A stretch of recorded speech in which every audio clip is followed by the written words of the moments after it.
Iman adalah kepercayaan atau keyakinan tentang sesuatu atau seseorang yang kita percayai.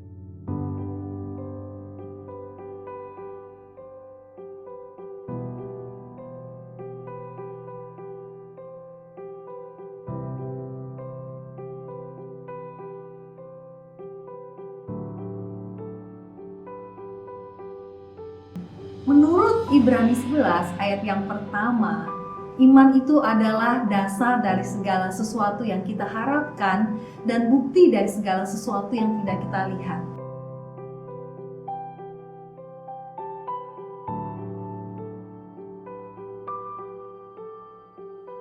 Jadi kalau kita melihat di sini ada dua unsur. Yang pertama yang kita harapkan dan yang kedua yang tidak kita lihat. Jadi iman adalah kita mengharapkan hal-hal yang belum kita melihat. Kita tidak melihat namun kita percaya. Itulah iman.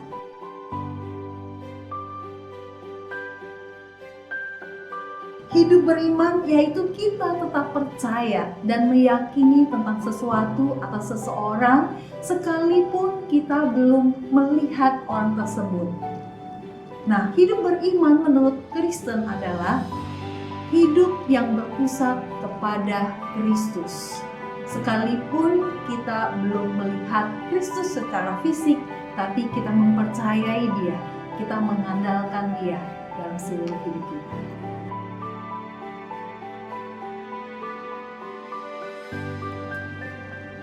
Beriman adalah hubungan dua pihak antara umat dengan Tuhan.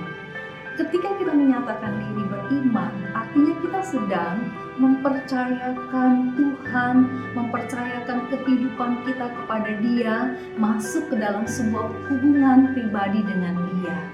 Kita tetap mempercayai Dia, mempercayai segala janji-janjinya, bahkan sampai kepada akhir kehidupan kita, sampai kepada kekekalan.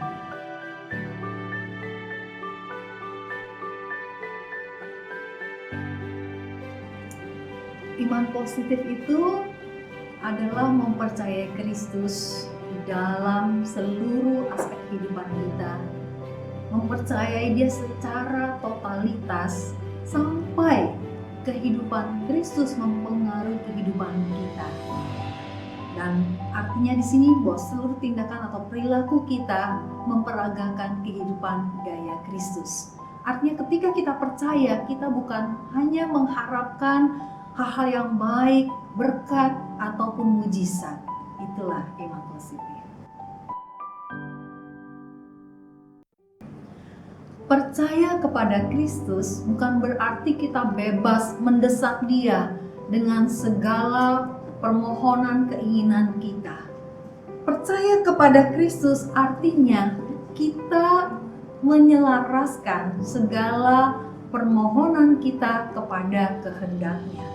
Boleh-boleh saja kita meminta kepada Dia, tetapi sekali lagi Dia tahu yang terbaik buat kita. Kita tetap beriman kepada Dia, sekalipun kita belum mendapatkan mujizat, kita belum disembuhkan.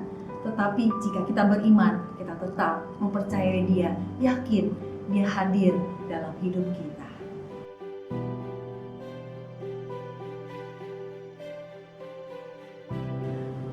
Panduan untuk beriman, dapat beriman positif yang pertama, jadikan Kristus sebagai pusat dalam hidup kita. Jadikan Dia penguasa tunggal dalam hidup kita. Yang kedua, kita butuh bersaat teduh, menikmati sebuah hubungan yang intim dengan Dia. Yang ketiga, kita butuh, yaitu apa? Membaca, merenungkan, dan melakukan firman Tuhan. Karena dikatakan iman timbul dari pendengaran akan firman Tuhan. Nah, yang berikutnya yang penting juga, kita juga bergaul dengan teman-teman yang positif, teman-teman yang baik, teman-teman seiman kita.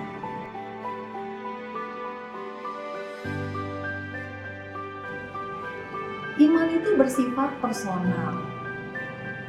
Jadi bagaimana kita berusaha bertumbuh dalam iman, berjuang keras untuk bertumbuh dalam iman, maka itu akan menentukan kualitas iman kita. Tetapi tidak bisa dipungkiri bahwa kita juga membutuhkan teman-teman atau saudara seiman untuk mendukung kita. Ada kalanya iman kita lemah, ada kalanya iman kita sedang goyah, bahkan terpuruk. Itulah sebabnya kita membutuhkan teman-teman lain yang bisa menasehati kita, bisa mendukung kita, bisa mendoakan kita. Maka ketika ada teman-teman, iman kita bisa bangkit lagi. Makanya saya katakan iman positif itu bisa ditularkan. Perjalanan hidup kita itu seperti roda yang terus berputar. Sebagaimana halnya roda memiliki poros untuk bertumpu. Demikian juga hidup kita berporos atau bertumpu pada Kristus. Kadang-kadang dalam perjalanan hidup saya pernah mengalami yang namanya lemah dalam iman. Saya pernah mengalami kecemasan.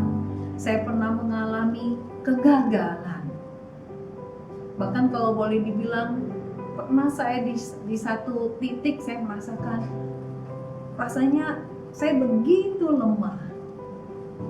Kejadian di tahun lalu, di akhir tahun 2019 itu saya rasakan itu sesuatu yang pengalaman buat saya, di mana saya tetap belajar mengandalkan dan percaya kepada Kristus. Waktu papi saya koma 3 hari dan masuk ICU, dirawat di ICU sampai 23 hari dan total 41 hari ada di rumah sakit. Itu membuat saya secara iman rasanya lemah karena fisik saya pun lelah. Kemudian berapa bulan Maret, mama saya meninggal. Secara manusia saya rasanya bertanya kepada Tuhan, mengapa ini harus terjadi? Papi saya belum sembuh, masih dalam keadaan lumpuh, tidak bisa bicara. Sekarang mama saya Tuhan panggil. Disinilah pergumulan saya. Saya bertanya-tanya, Tuhan, ajar saya untuk tetap percaya kepadamu. Walaupun saya tidak tahu apa maksud Tuhan dalam peristiwa ini. Saya tetap belajar percaya kepada Dia dan menghadapi.